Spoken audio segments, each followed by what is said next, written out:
Então você vai olhar para o teu irmão e diz: tome uma atitude e seja abençoado. E essa palavra é profética, então tu vai falar de novo: tome uma atitude e seja abençoado. Aleluia. Quando nós olhamos, irmãos, esse texto aqui, o texto só tem 4 versículos. Só tem 4 versículos. É uma narração tão rápida que, de nós lermos assim naturalmente, é um texto que a gente leu, que não levou nem 1 minuto. E é um texto também que não tem detalhes. É um texto que vem direto ao assunto, direto ao ponto. Mas, nessa noite, nós queremos aqui, com esses 4 versículos, compreender que houve, irmãos, uma atitude para que este leproso fosse o quê? Abençoado. Não só uma, mas algumas nós vamos compartilhar. E nós queremos que você compreenda hoje que muitas das vezes Deus, Ele espera que tenhamos uma atitude para sermos abençoados. Uma atitude para as portas se abrir. Uma atitude para a nossa família ser vitoriosa. Uma atitude para que os obstáculos caiam. Então há uma necessidade que eu compreenda que existe a parte de Deus e existe a minha parte. A parte de Deus vem até aqui e a tua parte você tem que vir acolher. Porque às vezes a gente quer colocar tudo na conta de Deus.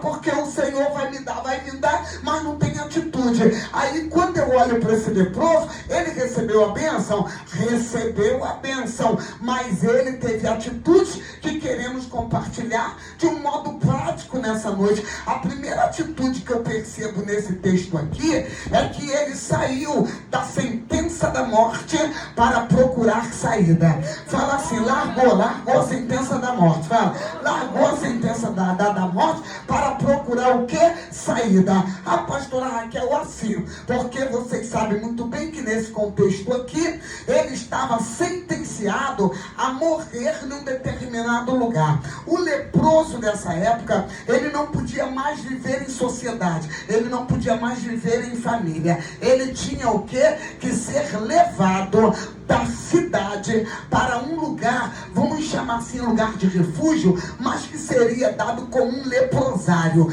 Então ele ia para lá. Lá só ficava junto com ele os leprosos. Ninguém que não tivesse lepra poderia ficar lá.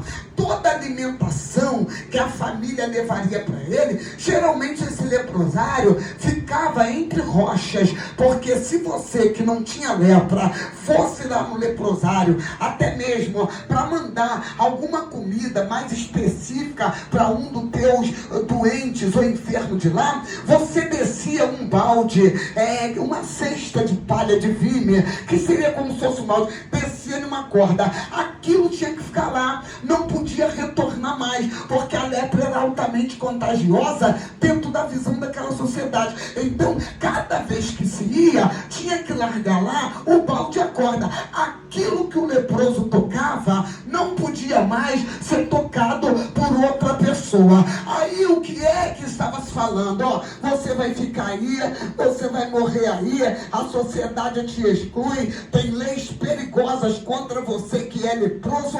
Mas este leproso, aonde ele ouviu falar de Jesus, não sei, também não vou tentar explicar, porque eu não tento explicar aquilo que a Bíblia não diz. Eu não quero saber como que ele chegou, não sei se ele recebeu algum bilhete, eu não sei se alguém mandou um bilhetinho, dá teu J aí, sai fora aí dessa caverna, porque tem um chamado Jesus que está dando visão ao cego, está curando lepra, está ressuscitando mortos. Eu só sei que a notícia de que Jesus podia fazer chegou para ele, e ele simplesmente teve uma atitude. Ele foi sozinho, só ele que foi. Ele deve ter pensado: vou dar um jeito de fugir, eu simplesmente vou atrás de Jesus, eu vou tomar uma atitude. Aqui está dizendo que é para mim morrer, aqui está falando que é para mim fracassar, aqui está dizendo que não tem mais jeito para mim, mas eu sei que tem uma chamada Jesus, que pode estabelecer vitória, saída, cura, libertação. não. E é disso que a gente está falando. Quando a gente fala de atitude, irmãos, eu vou lhe dizer que de muitas das vezes, o que falta na vida das pessoas é atitude. O que falta na vida de alguém que diz que tem fé é atitude. Se você tem fé, se levante e reaja. Se você crê, se levante e reaja. Se você acredita, você precisa confiar. Se estão falando que não é possível, se estão dizendo que isso não pode acontecer, que falem o que quiser, mas é você que tem que se levantar e falar: eu vou, a minha parte eu faço. Quando você vai, você está dando um passo de fé. Aí o Senhor também se levanta e vem ao teu encontro. Quando eu olho para esse rapaz, este senhor, ele não é o único de atitude. A Bíblia está lotada de pessoas que tomaram atitude. Eu não estou falando hoje com quem é paradão, com quem... Não, eu hoje entendo que a fé você leve do jeito que você quiser. Tem pessoas que não conseguem ter atitude nem na igreja. Nem na igreja. Porque diz a Bíblia: crê nos profetas e prosperareis. A palavra prosperidade também está ligada à felicidade, está ligada a bom resultado. Então crê nos profetas e você terá bons resultados. Mas tem pessoas que vêm para a igreja sem proposta nenhuma. Se existe uma palavra profética, ó irmão, eu estou sentindo de você levantar agora e dar 2 pulos no Senhor, que a barreira vai cair. Tem gente que é tão problemático que ele não consegue pular. Ele finge que pula. Ele faz isso, ó. Enquanto tem outros que dão aquele salto, porque querem uma palavra profética, aí as muralhas começam a cair. Você chega em casa, o quadro já não é mais o mesmo, porque você teve atitude para receber a bênção. Aquela mulher de fluxo no sangue era outra que estava limitada a uma sentença de morte. Mas o que ela fez? Também não sei como ela ouviu falar de Jesus, mas ela foi atrás de Jesus. Ela passou, meus queridos irmãos, por toda uma multidão e ela enfrentou o seu problema e foi vitoriosa. O que é que eu aprendo com este rapaz aqui? Que independente da situação adversa que você esteja passando, não é motivo para você ficar parado, sem lutar, sinceramente, nem sem se levantar. Não há motivo de jeito nenhum para você ficar agora: comigo não acontece nada, acontece tudo com João, acontece tudo com Maria. Ai, mas como aquele irmão é abençoado. Será o que tem na vida daquele irmão? Atitude de fé. A Bíblia diz que sem fé é impossível agradar a Deus. Há uma necessidade de que nós nos ergamos com fé, irmão. A fé é individual, mas cada um tem a sua atitude de fé. Se você crê, se você acreditar, você agrada a Deus, você atrai a Deus. Então você precisa o quê? Ter atitude. Atitude para a vitória. No caso desse rapaz aqui, era uma lepra. No teu caso, eu não sei qual é. Eu não sei se é porta aberta, eu não sei se é problema na família, eu não sei o que você pretende. Entrou aqui, você já deu um passo. Agora creia que você está aqui para sair daqui abençoado, vitorioso. É da vontade de Deus te abençoar. É simples assim. Deus quer te abençoar. Deus não quer ficar com a bênção para Ele, não, porque Deus não se parece com a gente. A gente que na hora de abençoar, quer abençoar só um pouquinho. Deus não. Diz a Bíblia que Ele está com a mão estendida. É da natureza do Pai te abençoar. Mas eu te pergunto, como é que você se porta nesse momento na busca da bênção? A sua mente está ativa? Querendo ver o poder de Deus? Receber a bênção, ou está depositando a confiança na pessoa errada? Eu falei com uma irmã na nossa igreja há quase uns 8 anos. Teve uma campanha linda que o pastor Napoleão Falcão fez. uma campanha de cura. Ele falou que estava sentindo naquela manhã de segunda-feira um poder diferenciado. E aí ele disse: minhas irmãs, comecem a orar. A equipe das irmãs, e as irmãs orando e etc. Mas quando acabou o culto, uma irmã cismou que eu tinha que colocar a mão na cabeça dela, perdeu a bênção. E aí a irmã que atendia ela, a pastora Alessandra dizia: ó, minha querida, foi feita uma profecia, o pastor Napoleão acabou de orar. As irmãs: ah não, mas eu sinto que ela tem que me tocar. E aí quando eu cheguei perto dela, eu falei: não vou fazer. Sabe por quê? Porque eu vou ficar debaixo da palavra profética que o Senhor deu ao pastor Napoleão Falcão. Não é a mão de Raquel que cura, não é a mão de João que cura, é o nome de Jesus que cura e que liberta. Então, quer sair daqui abençoado? Adora aquele que merece ser adorado. Este rapaz, ele saiu. A primeira coisa que eu entendo é que ele não quis ficar com aquela sentença de morte e de fracasso. A segunda coisa que eu entendo é que ele sabia dos riscos. Fala para o teu irmão: sabia dos riscos.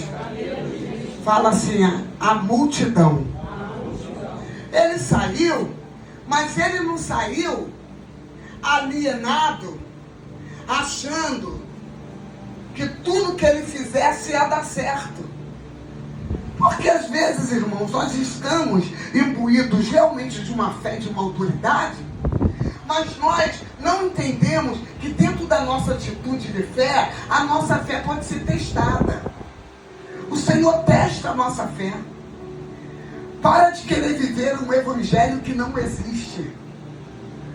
O nosso Deus, Ele não é pai de filhos monstrinhos.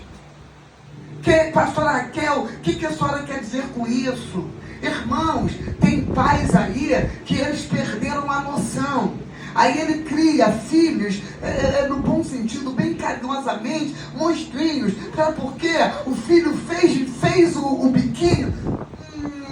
Aí mamãe e papai dá. Aí mãe, bate o pezinho.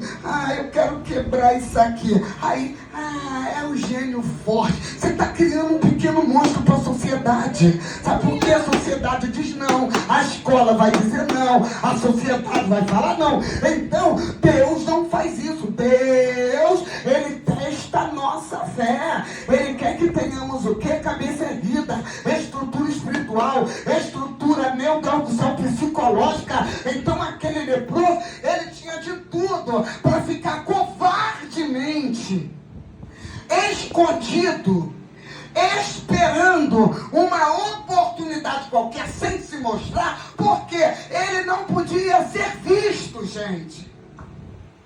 Como que ele conseguiu chegar até Jesus? Eu não sei, mas haja a estratégia desse leproso.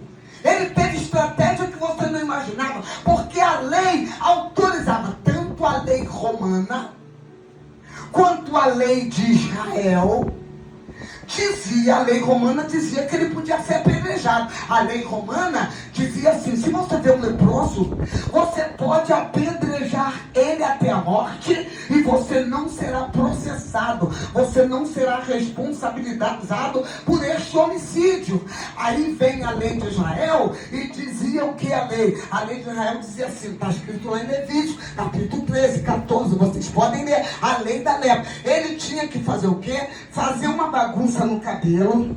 Se o leproso estivesse passando ali e nós aqui tivéssemos ido ele tinha que fazer desgrenhar o cabelo, ele mesmo tinha que se denunciar, ele tinha que gritar assim: leproso, leproso. E aí vocês, o israelita, poderia chamar a autoridade competente e mandar levá-lo para o leprosário. Então, de um lado a morte, do outro lado denúncia. Ou seja, ele estava, irmão, numa sinuca de bico, como dizem por aí. Ou seja, não tinha saída para ele. Se parar para pensar, não tinha. Se alguém romano me ver, eu estou sentenciado à morte. Se algum israelita me ver, eu vou ter que me denunciar, vou ter que puxar meu cabelo para cima e gritar: leproso. Eu só sei, meus irmãos, que ele teve uma outra atitude. Ele assumiu os riscos para você receber vitória.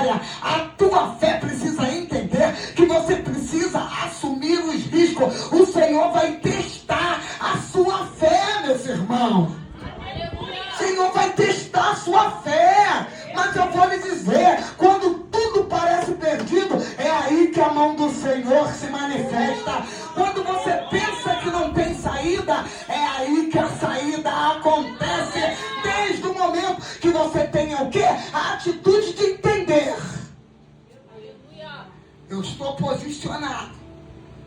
Eu estou tomando atitude.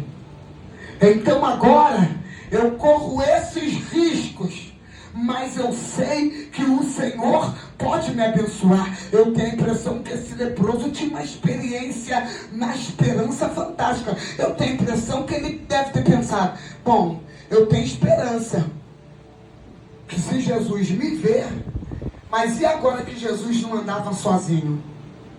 E agora? Para pensar. Sair do leprosário, ter toda uma estratégia para chegar na rota de Jesus, na rota do milagre, e morrer na praia. Fala para o teu irmão: eu não, eu vou vencer. Fala. Eu vou vencer. Quem vai vencer aí? Nós vamos vencer. Nós vamos vencer, irmãos. Ou vencer ou vencer. Ele simplesmente ficou o quê? Aguardando. Aí eu já até sei o que aconteceu aqui. Certeza absoluta. A Bíblia não diz, mas eu vou falar dentro de ponto histórico. Então agora ele tinha um obstáculo a vencer: a multidão. Ele sabia que Jesus não andava sozinho, mas ele simplesmente teve a atitude de falar: vou sair do leprosário e vou ter um encontro com Jesus. Ele quis ter um encontro com Jesus. Irmão, quando a gente tem atitude, o Senhor se inclina para nós. Eu fico pensando no Zaqueu pequititinho. Vocês sabem muito bem que ele subiu numa árvore. Mas, irmãos, eu vou te falar. Ele, está escrito na Bíblia, ó, ele foi na frente. No caso de Zaqueu, ele foi na frente da multidão. Diz a Bíblia que ele veio na frente. Ele pegou a agenda de Jesus. Ele sabia a agenda de Jesus. Jesus vai passar aqui e eu vou ficar aqui nessa árvore. Ninguém precisa inventar que a árvore tinha 2 metros, 3 metros, porque isso não existe. Tá? Que as pessoas querem às vezes sacramentar um milagre porque não tem fé. Tá? Zaqueu, ele não subiu em árvores de 2 metros, não, negativo.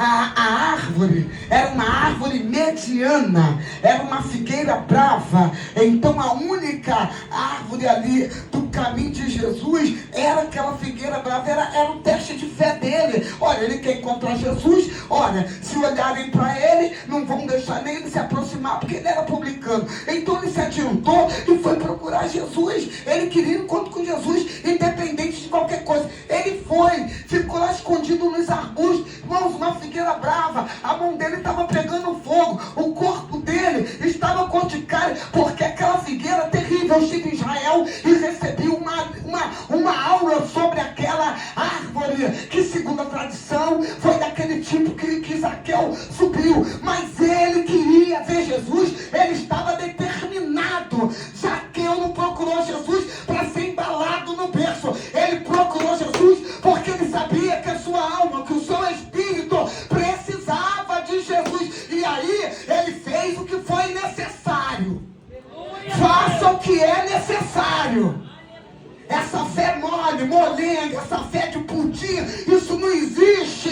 Deu um vento, lá foi embora. Essa fé de sorvete, que qualquer vento derrete. Cadê você? Ah, ele também está. Em nome de Jesus, reaja. Quem tem fé luta. Quem tem fé entende o poder da vitória. Fé. Agradou a Deus, agradou. Zaqueu, desce, vou para a tua casa. Vou para a tua casa. O rapaz aqui, ele compreendia. Saiu do leprosário. Teve estratégia. E agora, como chegar perto de Jesus? Que a multidão é cruel. A multidão não é fácil. A multidão, se achar que você não é merecedor da bênção, não quer deixar você se aproximar de quem quer que seja. Aí eu já até sei o que ele fez. Olha que pessoa determinada. A primeira coisa que ele fez, irmãos, tenho certeza que foi assim. Toda vez que ele estava leproso, a multidão não parava. Jesus, vendo uma multidão, o que foi que ele fez? Se mostrou. Eu já estou até vendo a cena. Ele aparece na frente de Jesus, todo comido de lepra. A multidão já até seria a multidão a ré. Em outras palavras, deixa Jesus com ele. A gente não. Aí ele teve acesso a Jesus. Só, irmãos, que quando ele tem acesso a Jesus, uma outra atitude me chama a atenção, é que ele adora antes de pedir. Fala para o irmão, adore antes de pedir. Adore antes de pedir. Fala, adore antes de pedir. Adore antes de pedir. Porque às vezes a pessoa entra na casa do Senhor, já começa a pedir, que é uma falta de educação. Eu te pergunto, como é que você vai abençoar alguém ou emprestar alguma coisa, se a pessoa chega na sua casa, não dá nem a paz do Senhor e já fala, eu vim aqui para perguntar se a senhora tem aí 500 reais, 1.000 reais, é para me dar. Irmão, vou te falar, é de uma grosseria, que se Jesus não operar com poder, você tem, mas dá derrame na boca. Fica assim, você não quer responder. A mesma coisa se segue com o nosso Jesus. Você está na casa dele. Você já adorou ele nesta noite? Você já adorou ele nesta noite? Você já agradeceu a ele por tudo que ele tem feito na sua vida? Você já chegou aqui, já teceu elogios a ele? Então este rapaz, apesar, irmãos, da situação adversa que ele estava vivendo, ele simplesmente diz a Bíblia que ele adora. É o texto que chama a atenção. Ele adora. Primeiro ele adorou. Para pensar, tem que ajoelhar. Porque já que Jesus mandou ele procurar os sacerdotes e Jesus evocou a lei de Moisés, ele era judeu. Então, como era a adoração? A adoração não era ficar sentada, com todo respeito, a gente é ocidental, nós não somos orientais. Então, a nossa adoração, a gente aqui sentada pode adorar. Só que no Oriente, a adoração era se jogar, era ajoelhar e botar peito no chão e cara. O leproso, ele se apresenta como leproso e ele vai e adora Jesus. Ele se jogou. Eu fico dimensionando a dor que ele tenha sentido, ou então se a lepra te adora, não sei como é que é isso, porque ele teve que enfrentar. Não foi Jesus que pediu, ele viu alguém que estava acima de todo nome na terra, porque diz a Bíblia, Deus lhe exaltou e lhe deu um nome sobre todo nome. Jesus tem um nome sobre todo nome. O nome de Jesus é maior que o Gabriel, o nome de Jesus é maior do que o de Miguel, o nome de Jesus é maior do que o de Moisés, é maior do que Paulo, é maior do que Davi, é maior do que os profetas. O nome de Jesus é maior do que todos os irmãos que estão na terra. Ele viu algo em Jesus tão extraordinário que ele não pediu. Ele primeiro fez o quê? Adorou. Adora. Eu já fico pensando como o coração de Jesus ficou. Meu Deus! Eu fico pensando que Jesus deve ter pensado, igual com aquela mulher cirofenícia. Nunca vi uma adoração desse tipo, não. Eu nunca vi uma atitude dessa, não. Porque tinha uma multidão ali, que se Jesus não tivesse autoridade, podiam na hora pegar pau, pegar pedra e até apedrejar. Mas agora ele está deitado adorando o Senhor. Ele viu algo tão extraordinário. Irmãos, às vezes o que falta para quem vem na igreja é ver algo extraordinário. A pessoa às vezes entra na igreja, vê tudo, vê a mosca que passou, vê o ventilador que faltou, vê o sapato da outra que rasgou, vê a cor, só não vê o extraordinário que é Jesus. Que entra na igreja e fica pescando mosca. Em nome de Jesus, liga tua mente, fica ligado com o Senhor, adora o Senhor, dá a Ele glória, dá a Ele honra, dá a Ele louvor, porque Ele está no nosso meio e aleluia, Ele já nos alcançou. Mas agora aquele homem está lá deitado. Depois que ele adora, fala primeiro adora, fala assim, depois pede. Eu vou te falar que isso é um segredo de vitória. É uma atitude que traz muita vitória. Vou te falar até quando você for orar. Pede depois. Fala pro teu irmão, pede depois. Fala assim, primeiro adora. Ainda que a coisa não esteja boa, você entendeu o que é o poder da oração? Que às vezes a coisa não está boa, fazer o quê? Às vezes a coisa não está boa, mas você tem que fazer o quê? Adorar o Senhor.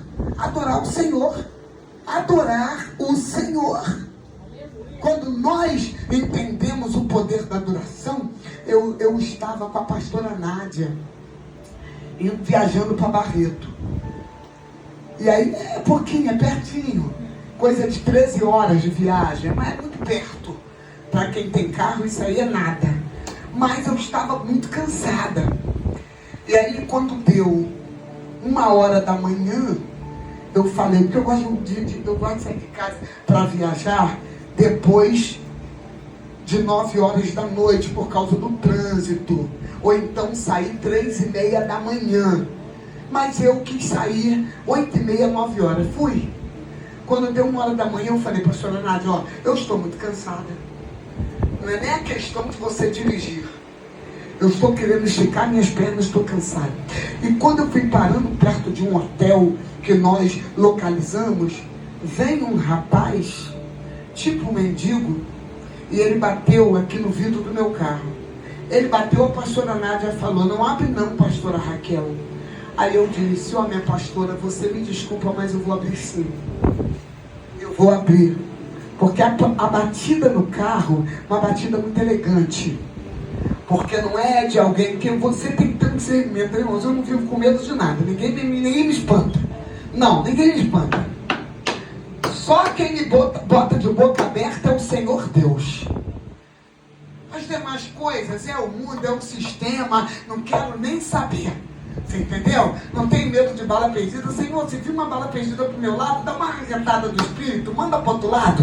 Sabe? Eu não vou ficar criando neura pra minha vida. Já basta do país que a gente mora. Tudo fora. Há 15 anos na minha casa não entra jornal de ninguém. Nem Band, nem Globo, nada. Não fiquei menos burra. Então não sei de tragédia nenhuma. Minha mente é saudável. Aí eu não tenho depressão, não tenho ansiedade, não tenho angústia, não tenho aflição, porque essas notícias estão adoecendo a mente das pessoas. A Bíblia diz para trazer à mente aquilo que nos dá esperança. Crime não dá esperança, estatística de morte não dá. Saber que uma criança foi violentada não dá esperança. Agora, mete a cara na palavra de Deus para você ver como você vai ter esperança.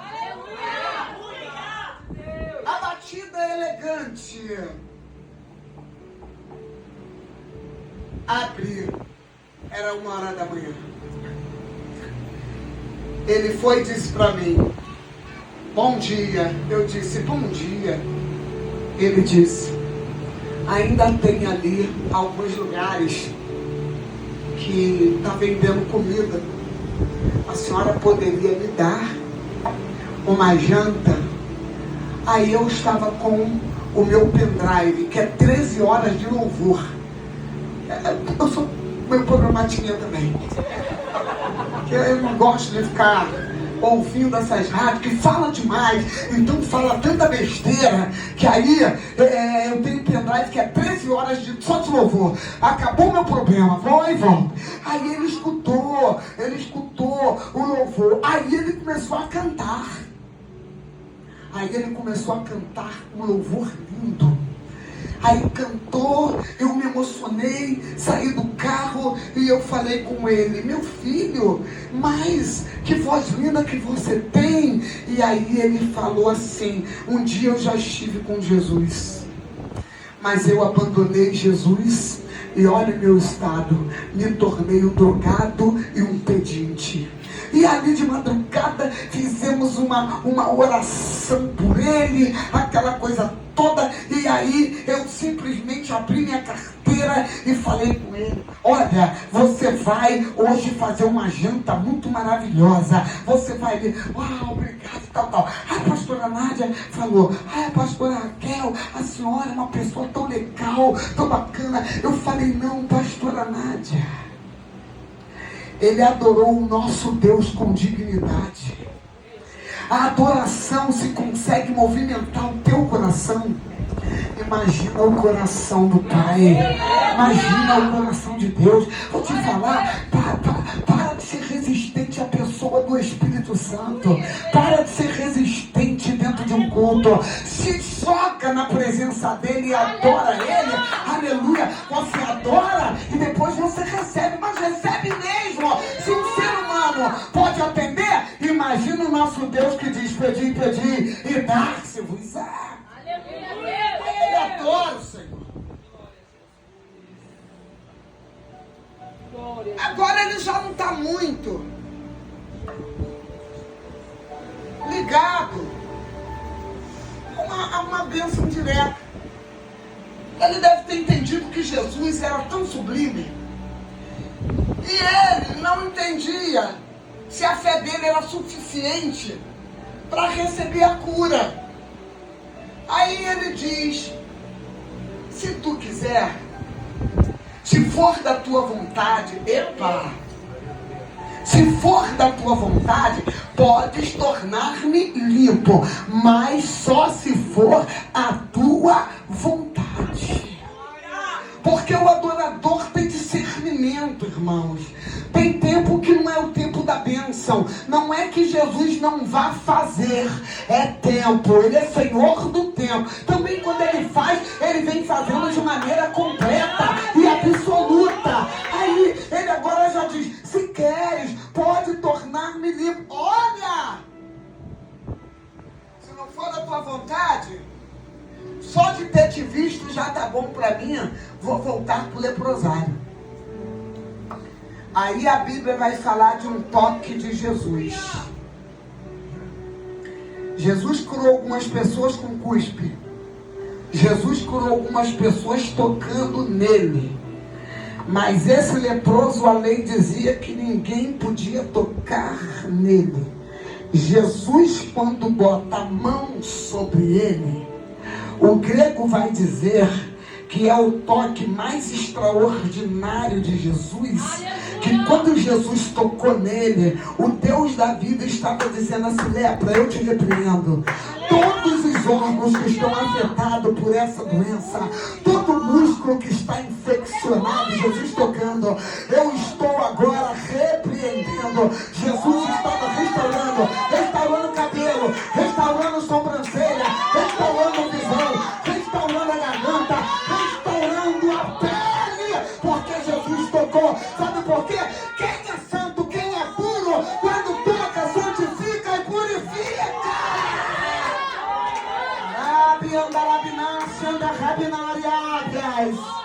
Aleluia, tem atitude e seja abençoado.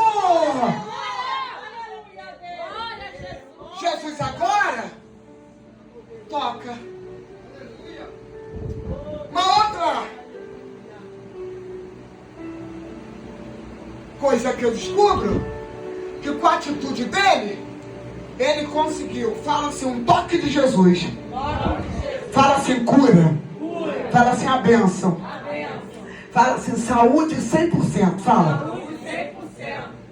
Agora ele conquista uma outra coisa. Tudo por causa de atitude. Agora ele conquista uma outra bênção. Que Jesus falou com ele assim: vai lá, se apresenta ao sacerdote. Ir com a mão vazia ou ir com oferta? O que Jesus falou com ele? Vai lá, se apresenta ao sacerdote. Jesus mandou ele ir com a mão vazia ou apresentar a oferta?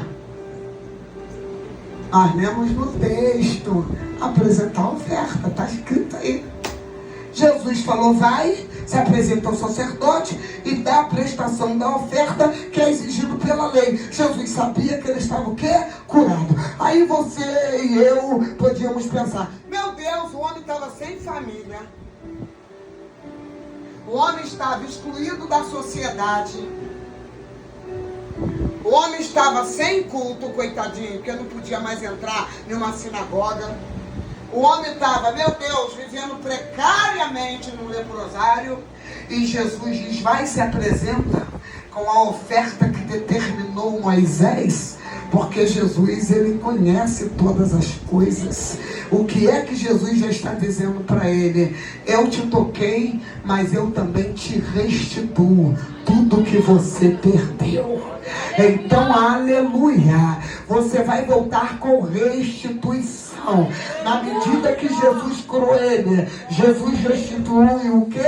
A vida dele espiritual. Vai para o sacerdote, pode entrar lá no teu culto, pode se apresentar ao sacerdote, você está curado. Quando falou do sacerdote, ele está dizendo assim, em outras palavras, já restituí você, então a tua família está de volta. Para pensar, chegar em casa e a mulher falar, fulano, tu não pode, olha, eu estou curado, meu Deus, tu está curado. Agora para pensar, faz aí uma vaquinha de família, que a gente tem que levar uma oferta, eu vou para o culto, vai a família toda com aquela oferta. Jesus restituiu o ambiente social dele, os amigos, festa, pode vir, aqui já teve um leproso, agora não existe mais leproso, porque Jesus, ele já resolveu e ele já curou.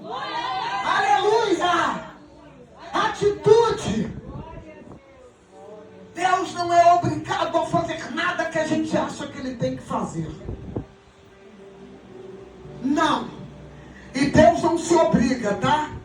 Não adianta ficar, se o Senhor não fizer, eu não vou vir mais na igreja. Infelizmente você vai ficar sem igreja. Porque Deus não se obriga a fazer nada que ele não quer. Mas se você o atrai com atitudes de fé, com adoração, então o Senhor, ele pode não fazer no seu tempo, mas também quando ele faz, ele restitui todas as coisas. Quantas e quantas das vezes, quem é que pode dar testemunho? Pastora Raquel, houve um tempo na minha vida que parecia que o dia do choro nunca ia acabar, porque diz a Bíblia, o choro pode durar uma noite. Essa noite é uma metáfora, é uma analogia, pode durar um dia, pode durar um ano. Não tem noites que parece que nunca que vai acabar o choro, mas quando você pensava que não, a alegria veio ao amanhecer, o Senhor usou um, usou outro, e Deus te restituiu. Então, irmãos, o que eu aprendo com este homem, se você tiver atitude, você vai ser o quê? Abençoado. Esta noite, eu quero perguntar para você, quem é que está aqui? Pastor Raquel, eu estou desviado, desigrejado, eu não sou crente. Quem não é crente, levanta a mão. Tem alguém aqui que não seja evangélico? Levanta a mão que eu quero te conhecer. Tem alguém aqui, obrigada, queridos. Tem alguém aqui nessa noite que está desigrejado. Pastor Raquel, já fui crente, agora eu estou para lá de Bagdá. Eu estou muito fraqueio, eu não tenho mais igreja. Hoje eu vim porque o Espírito me empurrou. Tem algum desigrejado aqui que não tem igreja? Se tiver, levanta a mão. Tem alguém? Não. Tem algum desviado aqui? O que é o desviado? Que um dia já serviu a Jesus, mas que agora não serve mais. Tem algum desviado aqui? Eu quero te conhecer. Levante a mão. Não. Então eu convido essas pessoas que vieram aqui hoje. Vem aqui, casal. Vem que nós vamos orar. Quem ainda não é crente, levante e vem aqui. Vem aqui comigo. Vem aqui. Nós vamos te abençoar. Nós vamos orar. Aleluia. Foi o Espírito de Deus que trouxe vocês aqui, tremendo domingo, num calor desse, e vocês estão aqui servindo ao Senhor, aleluia. Hoje é noite de bênção, tem atitude, e saia daqui abençoado. E é da vontade de Deus abençoar. Olhem para mim, crianças bonitas. Levanta a mão para Jesus. Levanta a mão para Jesus. E agora vocês vão fazer uma oração comigo aqui. Vocês vão falar assim comigo.